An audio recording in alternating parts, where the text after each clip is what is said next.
Good morning, everyone. We are Group 8 of ISTM 630, MIS Project Management and Implementation. Today, we will be discussing ethical dilemmas in project management. Of all the things I have done, the most vital is coordinating the talents of those who work for us and pointing them towards a certain goal by Walt Disney.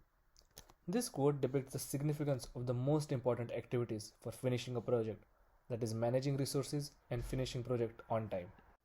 Some of the most common ethical dilemmas while working on a project are accountability, conflict of interest, workplace culture, right authority, nepotism, chronism, blaming others, and abuse of power. Accountability demands fairness and, in general term, means the state of taking responsibility and ownership of a task and being entitled to its successful completion. When a person is tasked with a particular activity, he should take full responsibility for the task and also accept the consequence of the matter if the task does not go well or does not finish on time. While involved in a scenario where responsibilities are shifting shoulders and things have started going south, it's the project manager's responsibility to facilitate the issue and resolve it, and avert the team members from playing the blame game and instead regroup towards the common team goal. One of the most common issues while working in a team is conflict of interest. A particular quote which suffices this particular ethical dilemma is too many cooks spoil the broth. With an increasing number of with multiple stakeholders involved in project development, individual goal tends to deviate away from team goal and the development of project is hampered. Furthermore, at times the ethics of an individual do not align with the organization and his projection for work on a project is contradicts the decided plan of action. In aforementioned scenarios, because team members are on different pages, a feeling of disharmony is instilled and development of the project is hampered. Further on this topic will be carried on by Shivananda. Thank you, Arya. Next, we look at how workplace culture can lead to ethical dilemmas. So, this is kind of a broader issue faced by project managers, and ethical dilemmas can result from various ways in which a company accomplishes things. Let's look at some of the ethical dilemmas resulting from workplace culture components. First, we have leadership.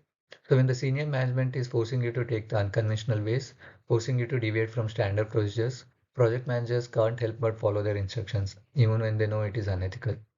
Second, we have equal opportunity. How do you make sure everyone on the team is given equal opportunities to grow and advance their careers?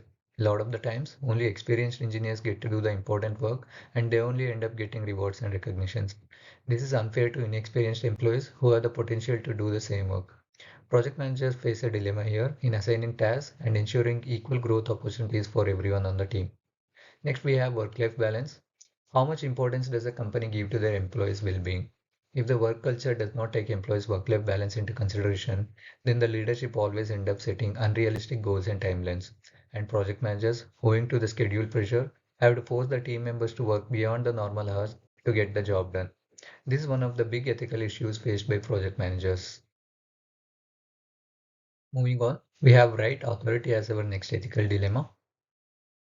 By now, it is obvious that the success of a project largely depends on the project manager. And for the project manager to carry out the responsibility, ensuring the success of a project, he or she needs to have some sort of authority.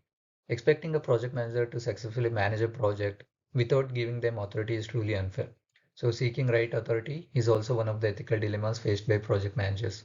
Some of the authorities they need to have include authority to seek clarifications, authority to give feedback to team members, authority to escalate issues, authority to procure project resources, and authority to select the project team by themselves. These authorities ensure that project managers can lead the project in an effective manner. So it is essential for project managers to ask for authority before agreeing to managing the project, and they are ethically bound to do so. They must ask for it because a project where a project manager is just coordinating the work of team members without any authority is destined to fail. Next, we have Kyle, who will talk about other ethical dilemmas. Thank you. Alrighty, so to continue on, I'm going to be talking about nepotism and then some of the effects that it can have in the workplace. So, nepotism is a type of favoritism, and the biggest distinction about it is that it's based upon familial relation, which can mean hiring somebody's brother or son, grandson, and essentially executives in a company. or even just people at any layer of the company getting put into a position that they're not necessarily qualified for because of some kind of family relation. Um, for somewhat obvious reasons, this can corrupt the workplace environment as a whole because the disparity of fairness between the people that are grandfathered in and then the employees trying to work their way up fairly is just um, all sorts of wrong. And another important aspect to note about nepotism, especially with the types of favoritism, is that it is somewhat detectable by other employees for some obvious reasons of the last name being the same, or things like that that make the sort of disparity more detectable by other employees, and then also slowing down operations or getting employees to lack faith in the company as a result of this action.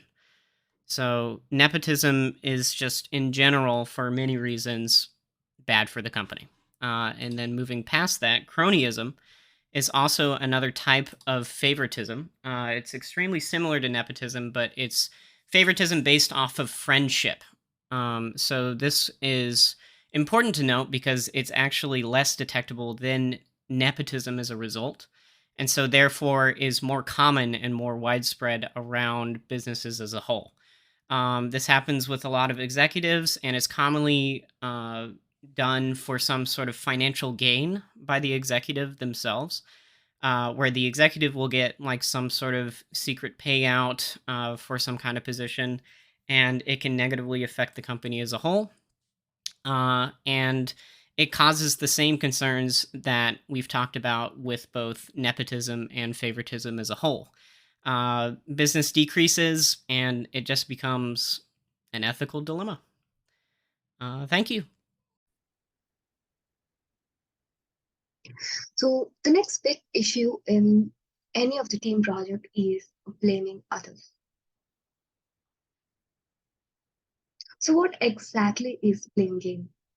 Imagine in a team project when a manager asks the team about delayed tasks, then immediately discussion goes around in circles, figuring out who's at fault and why, rather than figuring out a solution. Also, usually it can happen in a more subtle way, such as excluding one or two persons from group discussions, pointing out fingers at others, coming up with excuses, being pessimistic about the situations, and a lack of confidence. Blaming others can have a negative impact on morale and productivity of a team project. So, to avoid a culture of blame arising in a team, one must establish clear roles and responsibilities, encourage personal accountability, encourage openness and collaborative teamwork, reframe a situation, show empathy when errors are made, and provide training and coaching when necessary. Next. So, last but not least, abuse of power. In any organization, we see that power rules a workplace. Workplace bullies such as aggressive communication, humiliation, manipulation of work, harassment are often hard to identify clearly. They can be highly skilled yet socially manipulative, targeting and threatening employees, while attempt at charming those deemed well serve their career path well. For an instance, a manager might praise or say that this person seems great to me, or she always gets results. So it could be anything that might affect others' career path while praising the rest. So, by implementing anti-bullying action plan and providing individual feedback, we can ensure zero tolerance of bullying across the projects. Thank you.